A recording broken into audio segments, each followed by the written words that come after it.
इधर योगी का आया ऑर्डर, उधर सऊदी अरब में हिल गया। सऊदी में मस्जिदों में लगे लाउडस्पीकर की आवाज की गई नीचे। इस बार 26 मज़ारों पर चलाया गया सीएम का बुलडोजर। असदुद्दीन ओवैसी को लगे मिर्ची, मौलानाओं ने लगाई गुहार। योगी ने गाजियाबाद के मुसलमानों की उतार दी गर्मी, जो हिंदुओं को सताएगा वो मिट्टी में मिला दिया जाएगा। इधर अतीक अहमद के एनकाउंटर का उत्तर प्रदेश के लोग इंतजार कर रहे थे, उधर सऊदी अरब में अब योगी का डंका बज गया। बात हैरान करने वाली है, लेकिन 100% सच है। या यूं कहें कि जिस खबर का आपको इंतजार था वो अब आ गई है। जब भारत में लाउड स्पीकरों की आवाज को कम करने का काम किया जा रहा था, तब देश के कई मुसलमानों ने जमकर इसका विरोध किया। सभी का तर्क ये था कि मंदिरों में भी भजन कीर्तन होता रहता है, तो फिर क्यों मस्जिदों के ऊपर लगे लाउड स्पीकर को नीचे उतारा जाए। लेकिन इसके बावजूद योगी आदित्यनाथ की सरकार ने लाख विरोध सहते हुए धार्मिक स्थलों से जमकर लाउड स्पीकर उतरवाए थे, क्योंकि इस लाउड स्पीकर की वजह से न सिर्फ लोगों को सोने में दिक्कत हो रही थी, बल्कि बच्चों की पढ़ाई से लेकर कई दूसरी तरह का असर भी सीधे तौर पर पड़ रहा था। इसलिए योगी ने लाउड स्पीकर को नीचे उतरवाने का काम करवाया। मौजूदा समय में उत्तर प्रदेश में लाउड स्पीकर की गूंज शायद ही आपको सुनाई देती हो, लेकिन इसी तर्ज पर अब मुस्लिम देश सऊदी अरब में भी लाउड स्पीकर की आवाज को कम कर दिया गया। सऊदी अरब ऐसा देश है जो शरीयत कानून को मानता है, लेकिन इसके बावजूद उसने लाउड स्पीकर की आवाज को कम करने का फैसला किया। भारत के मुसलमानों को भी सऊदी अरब से सीखने की जरूरत है। आंख खोलकर देख लेना चाहिए कि जो एक कट्टर मुस्लिम देश है, वो क्यों अपने ही बनाए गए नियमों में बदलाव कर रहा है। इससे पहले सऊदी अरब ने वहां की महिलाओं को भी कई तरह की आजादी दी थी।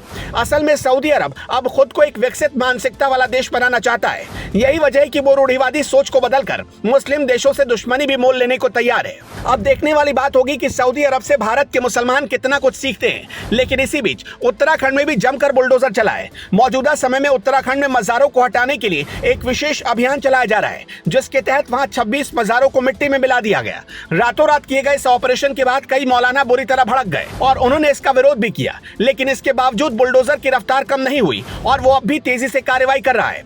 मीडिया रिपोर्ट्स के मुताबिक सभी 26 मज़ारें उत्तराखंड वन विभाग की जमीन पर बनाई गई थी। इसमें कई मज़ारें हाल फिलहाल बनी हुई थी। दिलचस्प बात यह है कि इन मज़ारों के नीचे कोई मानव अवशेष भी नहीं मिले। मतलब इन मज़ारों को केवल और केवल सरकार की जमीन कब्जा करने के लिए बनाया गया था। सरकार ने वहां पर ऐसे कई मज़ारों का चयन किया जिनको आने वाले दिनों में ध्वस्त किया जाएगा। अब क्योंकि लगातार सब जगह पर बुलडोजर वाली कार्रवाई चल रही है, तो योगी आदित्यनाथ का एक पुराना बयान भी जोर शोर से वायरल हो रहा है, जिसमें योगी आदित्यनाथ ये कहते हुए दिखाई दे रहे हैं कि 10 मार्च के बाद कुछ लोगों की गर्मी शांत हो जाएगी। लेकिन बता दें, ये बयान आज का नहीं है, बल्कि जब उत्तर प्रदेश में 2022 का विधानसभा चुनाव था तब का है। तब योगी आदित्यनाथ मेरठ गए हुए थे, जहां पर उन्होंने कैराना और मुजफ्फरनगर के उपद्रवियों की गर्मी शांत होने की बात कही थी।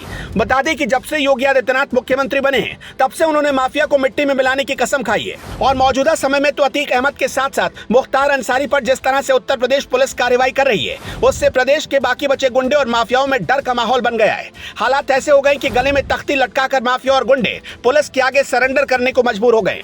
जो बदमाश कभी धौंस दिखाकर लोगों के साथ गुंडागर्दी करते थे, आज वो भीगी बिल्ली बने पुलिस के आगे बस यही कह रहे हैं कि प्लीज हमें गोली मत मारो, आगे से हम कुछ भी गलत नहीं करेंगे। Bureau report.